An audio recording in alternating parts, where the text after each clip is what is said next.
Hi, my name is Teresa Dunn, and I'm the Minister of Discipleship here at Providence.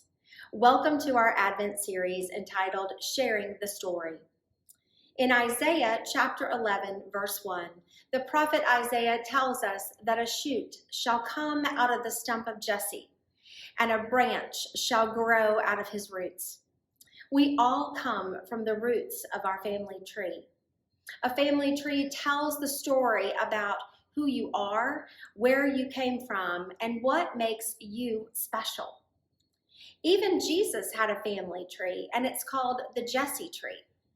The Jesse tree reveals God's love story with all humanity, from creation to Jesus' birth. But the story doesn't stop there. In fact, the story lives on in you and through you. Together this Advent, we will discover the same hope, joy, awe, and wonder of Israel as they lived in anticipation of God's promises. Week 1 of our Advent series tells a beautiful story about a woman from Jesus' family tree. Her name is Ruth. So sit back and get ready to enjoy this story as Valerie Wilson shares it from the perspective of Ruth's mother-in-law, Naomi. Oh, there, child.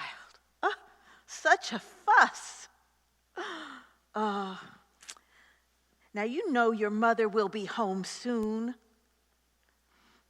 Meanwhile, I am more than happy to hold you. Ah, it's been too long since I've had an infant in my arms. Not since Malin and Killian were both babies. Yes. Did you know that they grew up right here in Bethlehem? Yes, they played on the streets not far from here. Oh, it was wonderful watching them grow up to be such fine young men. But times were not always so wonderful. There was a time when the rains just stopped. We went for several years and the crops withered in the fields, and there was a terrible famine. People were going hungry, and our friends and our neighbors started to leave in search of food. Oh, those were sad times. We had to say goodbye to so many. And then one day Elimelech came to me and he said, "Naomi, it is time for us to leave. I hear that there is food in Moab, so we will go there." So we packed up our things and loaded up those donkeys. We traveled over the mountain and down the Jericho road, down into the wilderness, and then we crossed the Jordan River, a sight I'd never thought I would see. And then we went south along the eastern shore of the Great Salt Sea until we got to Moab. I have to tell you, I was a little nervous.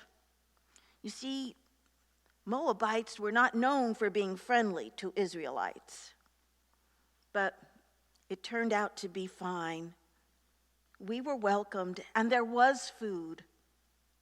We found a place to settle, and we got to know our neighbors. One day, Elimelech and the boys were helping our neighbor fix one of their stone walls, and they did such a good job, the neighbor hired them to do other work. Well, the word spread, and soon Elimelech and the boys were busy all the time. They were building a house. It was an old house, and it needed repair. And then a wall collapsed, and Elimelech was buried. The boys brought him home, but he was injured so badly, he died that night. Oh, child, my heart grieved. It was such a sad time. But I knew that the boys would take care of me. They were hard workers. And do you know what they did? After the time of mourning was over, they told me that they had found Moabite women to marry. Mahlon married Orpah, and Kilian married Ruth, your mother. Oh, what sweet-natured girls they were. I thank the Lord that finally I had some daughters, and they helped me so much around the house. Orpah would say, no, Naomi, you don't need to do that. Let Ruth and I take care of it. Oh, our days were filled with laughter. Do you know that I even taught them the Sabbath prayers when we would light the candles and sing? Such good girls. The only disappointment was that after 10 years, neither of them had any children. I didn't think I would have grandchildren at all.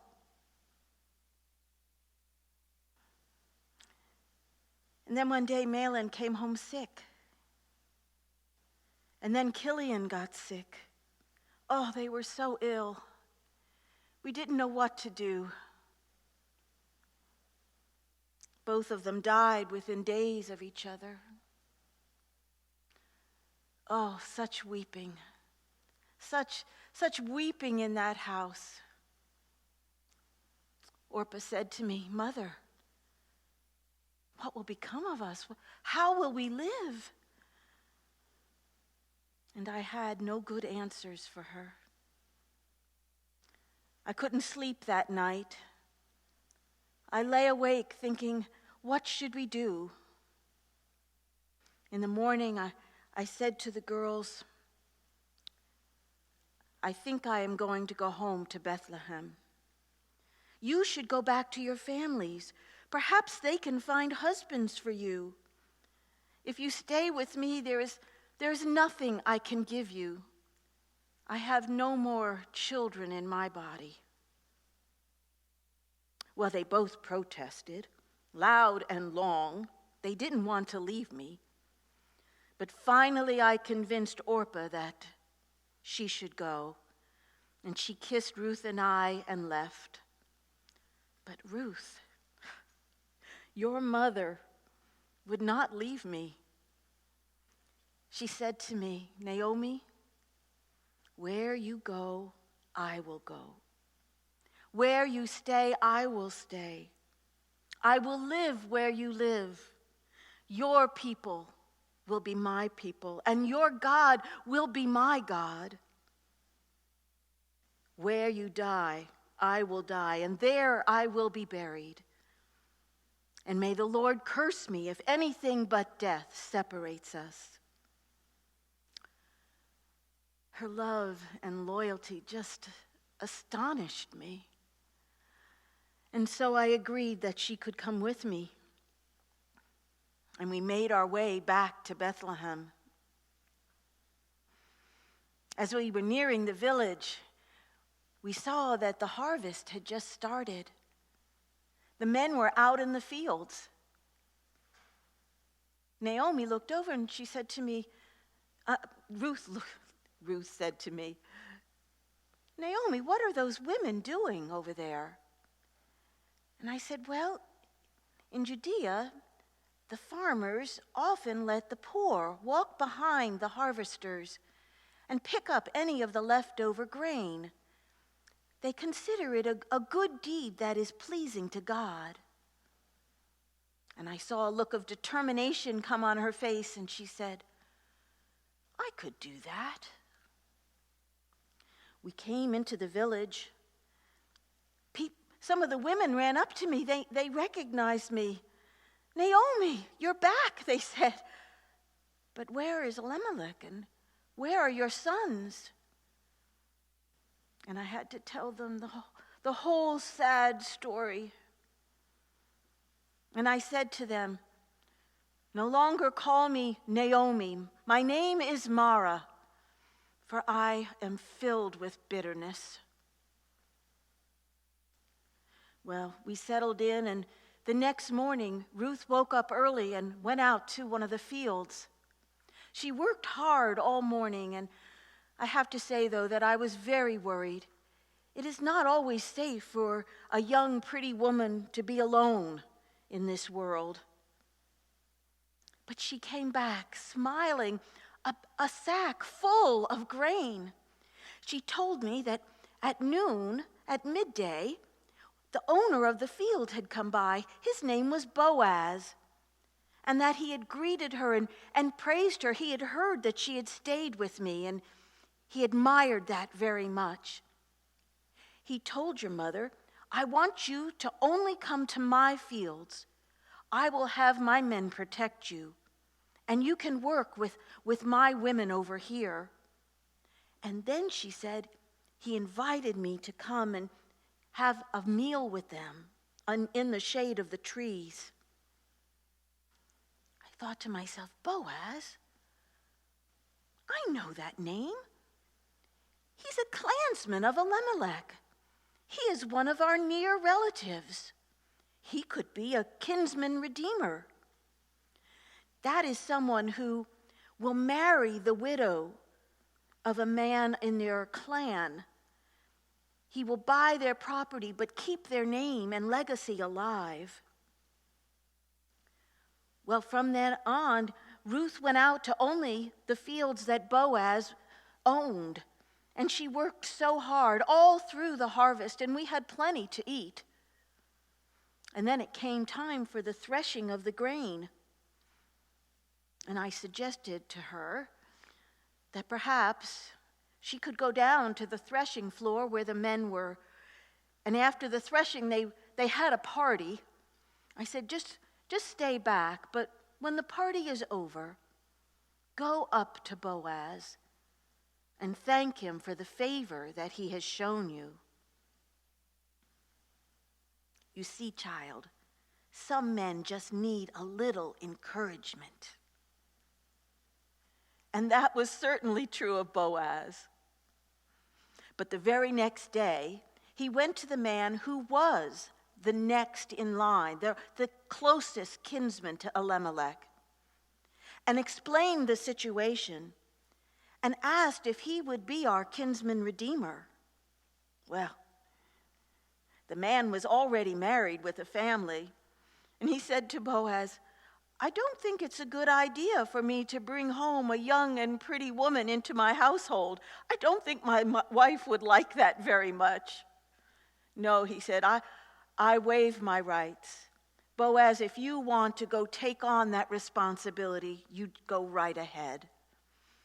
And so Boaz did. He went down to the city gates and talked to the elders.